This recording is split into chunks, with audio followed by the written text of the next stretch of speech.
Assalamualaikum warahmatullahi wabarakatuh. Saya Khadijatul Masyiro dan teman saya Bunga Novita.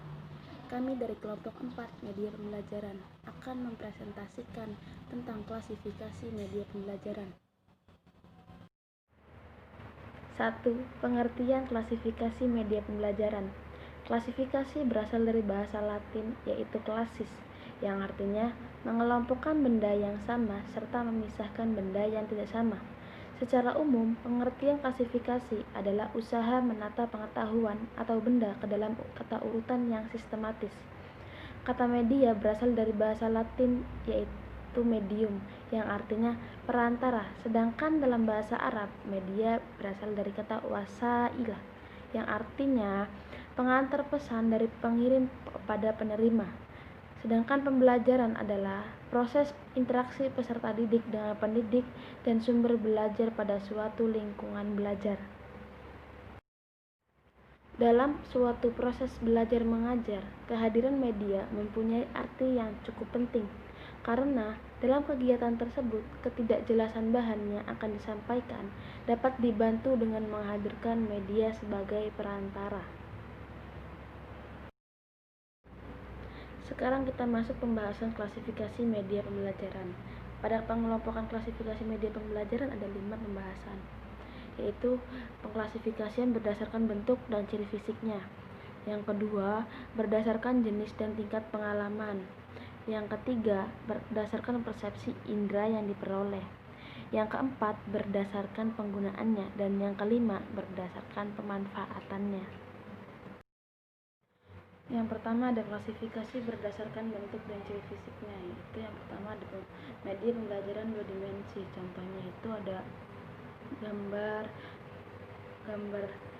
bagan, peta, dan media yang hanya dilihat dari sisi datar saja. Terus yang kedua ada media pembelajaran 3 dimensi, contohnya boneka, meja, dan kursi. Terus yang ketiga ada media pandang diam, dan yang keempat ada media pandang gerak. Dan yang kedua ada klasifikasi berdasarkan jenis dan tingkat pengalaman.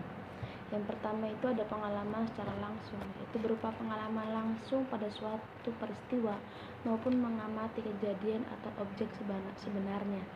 Terus yang kedua ada pengalaman tiruan. Pengalaman tiruan itu berupa tiruan atau model dari objek atau benda yang berwujud model tiruan. Tiruan dari situasi melalui dramatisasi atau sandiwara dan berbagai rekaman atau objek dan kejadian.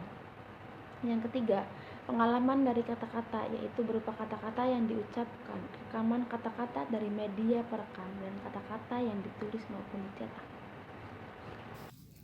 Selanjutnya, klasifikasi berdasarkan persepsi indera yang diperoleh. Yang pertama ada media audio, contohnya ada radio. Yang kedua media visual, contohnya media 2 dimensi atau lalu ada media audio visual, contohnya film yang bersuara dan televisi. Lalu audio motion visual, contohnya televisi, jadi yang ada geraknya gitu. Lalu audio still visual, yaitu rekaman suara. Dan yang terakhir audio semi motion, menampilkan titik-titik tetapi tidak utuh motion yang nyata, contohnya teleworking atau ngetik sambil mendengarkan suara. Selanjutnya ada klasifikasi berdasarkan penggunaannya. Yang pertama, media pembelajaran yang penggunaannya secara individual. Contohnya itu laboratorium, bahasa, IPA atau IPS. Yang kedua ada media pembelajaran yang penggunaan secara kelompok, contohnya itu film atau slides yang ditampilkan oleh menggunakan proyektor. Yang ketiga ada media pembelajaran yang penggunaannya secara massal, yaitu dengan televisi misalnya. Selanjutnya yang terakhir klasifikasi berdasarkan pemanfaatannya. Duncan menyusun penggolongan media menurut hierarki pemanfaatannya untuk pembelajaran. Duncan ingin mensejajarkan biaya investasi, kelangkaan, dan keleluasan lingkup sasarannya di di satu pihak dan kemudahan pengadaan serta penggunaannya, keterbatasan lingkup sasaran dan rendahnya biaya di lain pihak dengan tingkat kerumitan perangkat medianya dalam suatu hierarki. Dengan kata lain, semakin rumit jenis perangkat media yang dipakai, semakin mahal biaya investasinya, semakin susah pengadaannya, tetapi juga semakin umum.